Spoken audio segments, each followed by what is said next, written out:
Good morning, good afternoon, good evening. This is Andy from wholesale-help.com and welcome to another video. Yes, that's right, it's Friday, which means it's time for another Reader's Questions.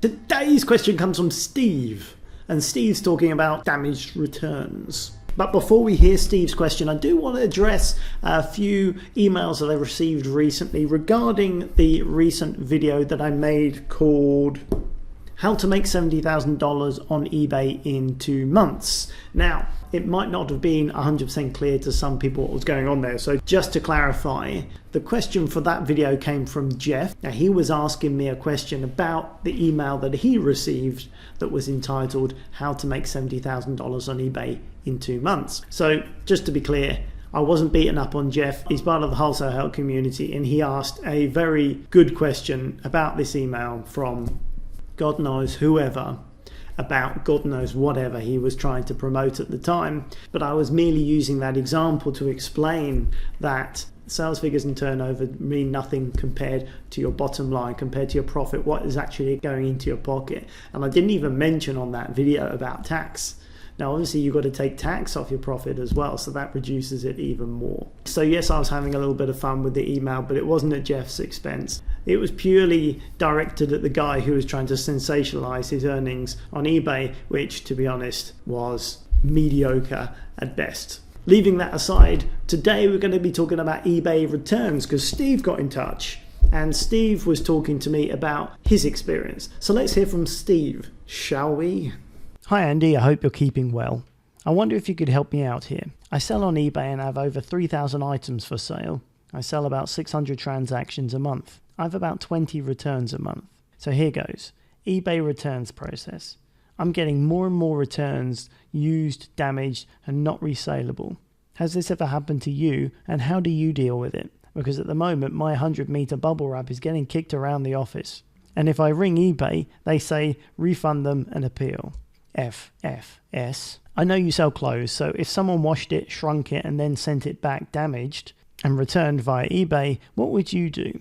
Please help. Best wishes, Steve. Alrighty, Steve, thanks very much for your question. It's an interesting point. You're obviously doing very well. You've got 3,000 items listed, which is good to see. Some nice volume on eBay, which is always going to pay off. 600 transaction a month is not too shabby at all. And you're getting about 20 returns, which I don't think that's a bad rate, to be honest with you. What's that? It's around about 3.5% returns. I think that's pretty good as far as I'm concerned, especially if you are selling similar items like clothes where there could be an issue with trying them on, not fitting and things like that. So I wouldn't worry about your returns rate. I think it's reasonable, to be honest with you. But what you're getting at, I think, is the people who think they can damage something and send it back and expect a full refund. I feel your pain. I've had some weird returns in the past where people absolutely think it's fine to wear something for a month and send it back with dandruff all over it, grease all over the place, and think that's a normal thing. Ugh. No, but this is real life. This is what happens. It's not all rose-tinted glasses, and you have to manage your buyers' expectations whenever possible. You have to be clear and very concise with what they will expect from you. Okay, so part of that means getting your returns policy really clear and nailed down. You can have that in the listing itself, in the small print, just put it right down below, nice and small, right at the bottom. So it's always there, and you can always direct them to it and say, look, you bought the listing, and which means you accepted the terms that were laid out in the listings. There is still, I believe, a box in the eBay listings for return policy, and you can add in your return policy there. In the UK here, it's law that we have to offer a 14-day return policy, and I believe that may even be going up to 30 days if it hasn't already. But what's important is that you are clear. You are quite within your rights to say that the item that is being returned must be returned in as new, unopened condition. If the item cannot be resold, then you are within your rights to withhold a full refund. Now on eBay you have to be a bit careful because in previous videos I've said protect your feedback with your life. So there is a bit of middle ground here, but you have to state it from the beginning. If the buyer already knows that the item has to be returned in the same condition that they received it, then they already know if they're going to send it back broken, stained, or something like that, then they should already be expecting some resistance. And that's what they're going to get. So the very first thing to do is get that returns policy watertight and make sure your buyer understands that the item has to be returned within a set period of time in as new condition. The second thing you need to do, Steve, is when the buyer first gets in touch, you need to then restate that, but not in an accusatory way, but in a polite but firm way. So you would say something like, "I'm sorry you're not happy with your item. Please return it in as new, unopened condition for a full refund. Please return the item to X address. Once the item has been received and inspected, then a full refund will be given straight away." So you're saying you will get a refund. It will be a full refund if it's still in good condition. You're assuming everything's going to be fine. So when they send it back, they know that they're going to get a refund if it's in as new condition. And if they're sending it back with a big stain or a problem with it, then they will know very clearly that that's not what you expect. So when you then get in touch with them and say, "I'm sorry, your item's been found to be not in an as new condition, therefore it's not part of our policy," you can then very politely but firmly offer them a partial refund, for example.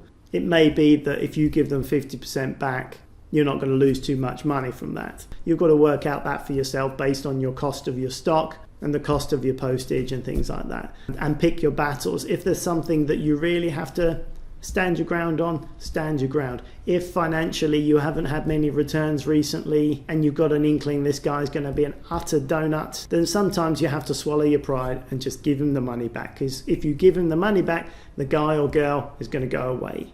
And sometimes making them go away is a lot preferable to having a psychotic eBay buyer that's threatening negatives and all sorts of crazy stuff. So hopefully you don't get many of those people very often, Steve. Luckily, I've only had less than a handful of people like that ever in my eBay trading career, and that's a pretty long time. So when you get those kind of guys, just give them money back, breathe a sigh of relief and move on. If it costs you money, it costs you money. We're all making money at the end of the day, and I know you'll be in profit at the end of the month, Steve.